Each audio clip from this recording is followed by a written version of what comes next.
Question number 3।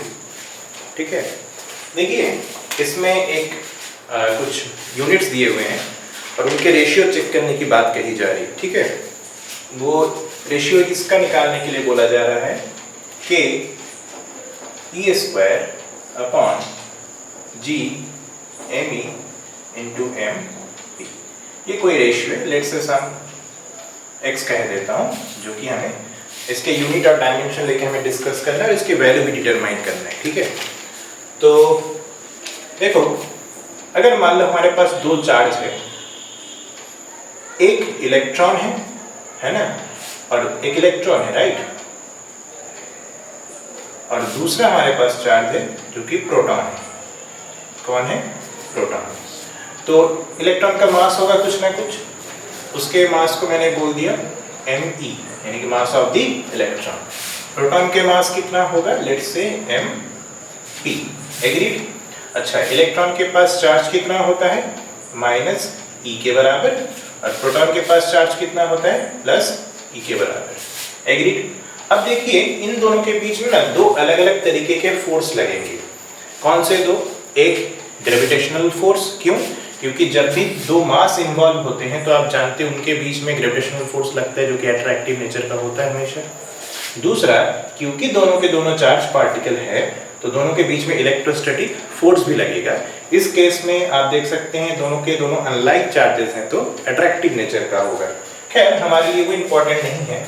देखिए इन दोनों के बीच का सेपरेशन को मैंने मान लिया, लेट्स से r। बताना जरा इन दोनों के बीच में इलेक्ट्रोस्टैटिक फोर्स कितना लगेगा। तो मैं इसको डिनोट कर देता हूं एफ ई से, जो कि वैल्यू होगा magnitude wise K E into E upon R square. Agreed? जो कि बन जाएगा K E square upon R square. ठीक है, और दोनों के बीच में जो ग्रेविटेशनल फोर्स लगेगा उसका वैल्यू कितना आएगा? लेट्स से एफ जी, और ग्रेविटेशनल फोर्स का formula G m1 m2 by R square. m1 की जगह पे हम me लिखेंगे, m2 की जगह पे हम mp लिखेंगे अपॉन r का स्क्वायर। एग्रीड? जरा गौर से देखो, अगर मैं इक्वेशन नंबर 1 को डिवाइड कर देता हूँ इक्वेशन नंबर 2 से, है ना, यानी कि मैं इक्वेशन नंबर 1 डिवाइडेड बाई 2 करने के लिए बोल रहा हूँ, तो क्या आएगा? F E upon F G is going to be equal to K E square upon R square into, ये पलट के मल्टीप्लाई कर सकते हैं, R square upon G M E into M P. R square cancel out, तो F E upon F G is equal to K E square upon G M E M P. यहाँ तक ठीक है? देखिए हमसे जिस रेशियो के बारे में पूछा जा रहा था वो यही है। अब गौर से देखो, इधर लेफ्ट हैंड साइड में ऊपर भी फोर्स है और नीचे भी फोर्स है, तो ऊपर वाले का यूनिट भी न्यूटन होगा, नीचे वाले की यूनिट भी न्यूटन होगा। तो जब ऊपर और नीचे दोनों के सेम यूनिट होगा तो इस रेशियो का यूनिट क्या हो जाएगा?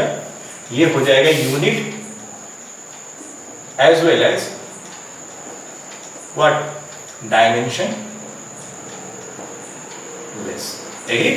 ना यूनिट होगा इसका, ना कोई डायमेंशन होगा, क्योंकि आप जानते हैं जब सेम किस्म के फिजिकल क्वांटिटी को या पैरामीटर को जब हम रेशियो निकालते हैं तो वो यूनिट और डायमेंशन लेस हो जाता है, क्योंकि ऊपर भी डायमेंशन सेम है, फोर्स का ही डायमेंशन होगा mlt-2, और नीचे भी कितना होगा? mlt-2, right? जैसे Fe का यूनिट, इसका डायमेंशन क्या लिखोगे?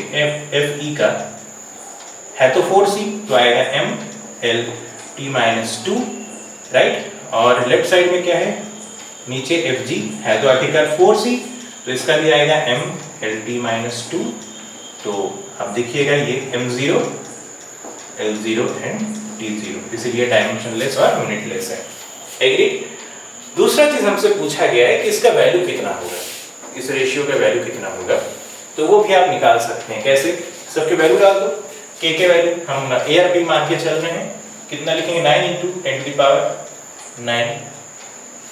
e के वैल्यू, इलेक्ट्रॉन के ऊपर चार्ज 1.6 इंटू 10 की पावर माइनस 19 कूलम, और इसका square upon G M E into M P. G का वैल्यू, यूनिवर्सल ग्रेविटेशनल कांस्टेंट कितना होता है? 6.67 इंटू 10 की power and mass of electron कितना होता है 9.1 into 10 की power minus 31 and mass of proton is equal to 1.66 into 10 की पावर माइनस 27। यही होगा हमारा x का वैल्यू जो रेशियो पूछा गया है।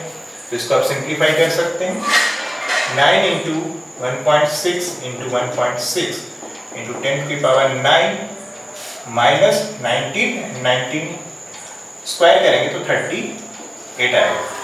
नीचे क्या आएगा 6.67 into 9.1 into 1.66 into 10 की पावर माइनस 11 माइनस 31 माइनस 27। जब इसको हम कैलकुलेट करेंगे तो ये अप्रॉक्सीमेटली हमारे पास आंसर में आ रहा है 2.29 into 10 की पावर 39।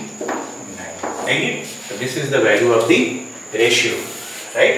और ये क्या हमें पूछा जा रहा है कि इससे हमें क्या डिटरमाइन होता है। इसमें दो चीज पता चलता है, एक तो ये वैल्यू कांस्टेंट है, राइट, क्योंकि उसमें कोई भी वेरिएबल चीज नहीं, सबके सब कांस्टेंट है।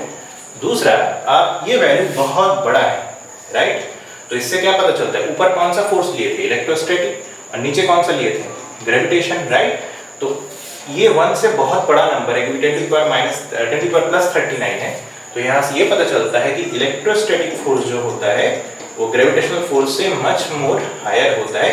शर्त ये होना चाहिए कि दोनों चार्ज जो है हमारे इलेक्ट्रिक फील्ड के रेंज में हो, क्योंकि आपको ये भी मालूम होना चाहिए कि इलेक्ट्रोस्टैटिक फोर्स जो होता है वो शॉर्ट रेंज होता है। इलेक्ट्रिक फील्ड से बाहर चले जाएंगे तो इलेक्ट्रिक फोर्स पूरी तरह से खत्म होने लग जाएगा, पर अगर रेंज में है, इलेक्ट्रिक फील्ड के दायरे में अगर है, तो अब हमें क्या मिलेगा कि electrostatic force is much more greater than the gravitational force exist between this proton and electron. Clear?